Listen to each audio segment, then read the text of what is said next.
സമയം 7 മണി. നമ്മൾ അമ്പലത്തിൽ പോവാണ്. അപ്പോൾ എല്ലാവർക്കും ഹാപ്പി ന്യൂ ഇയർ. അപ്പോൾ എൻ്റെ എല്ലാ വർഷവും തുടങ്ങുന്നത് ഇതുപോലെ അമ്പലത്തിൽ പോയിട്ടായിരിക്കും. പുതുവർഷം തുടങ്ങുമ്പോൾ മാത്രമല്ല കേട്ടോ, ഏതൊരു നല്ല കാര്യം നടക്കാൻ പോവുകയാണെങ്കിലും ഏത് നല്ല ദിവസമാണെങ്കിലും I will start with temple.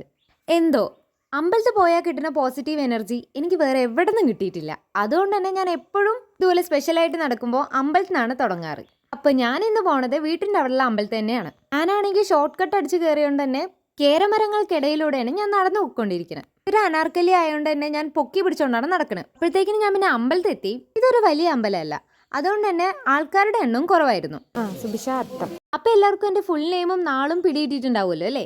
അപ്പോൾ എൻ്റെ പേരിൽ മാത്രമല്ല, എനിക്ക് പ്രിയപ്പെട്ടവരുടെ പേരിലും കൂടെ ഞാൻ പുഷ്പാഞ്ജലിക്ക് കൊടുത്തിട്ടുണ്ടായിരുന്നു. നല്ലത് നടക്കുമ്പോൾ നമുക്ക് മാത്രമല്ലല്ലോ, നമുക്ക് പ്രിയപ്പെട്ടവർക്കും കൂടെ നടക്കണ്ടേ. നമ്മളുടെ സന്തോഷത്തിൽ മാത്രമല്ല മറ്റുള്ളവരുടെ സന്തോഷത്തിൽ നമ്മൾ പങ്കുചേരണം. അങ്ങനെ ഞാൻ മനസ്സൊരുക്കി അവിടെ നിന്ന് പ്രാർത്ഥിച്ച് കുറച്ചു നേരം അവിടെ ഇരുന്നു.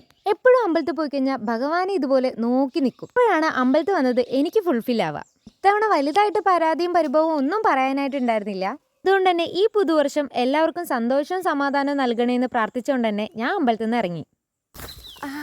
അപ്പോൾ ഈ തൊള്ളട്ട് സംഭവം എന്താണെന്ന് മനസ്സിലായോ? ഈ ചെടി കണ്ടിട്ടില്ലേ? ഫുള്ളും മുള്ളായിട്ട് ഇതിന്നൊരു കായ് നമ്മൾ കഴിക്കുമല്ലോ.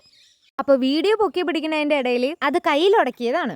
കയ്യിൽ തട്ടിയത് മാത്രമല്ല കേട്ടോ, ചെറിയ രീതിയിൽ മുറിയാക്കിയിട്ടുണ്ടായിരുന്നു. കണ്ടില്ലേ, ചെറുതായിട്ടേ മുറിഞ്ഞിട്ടുള്ളൂ.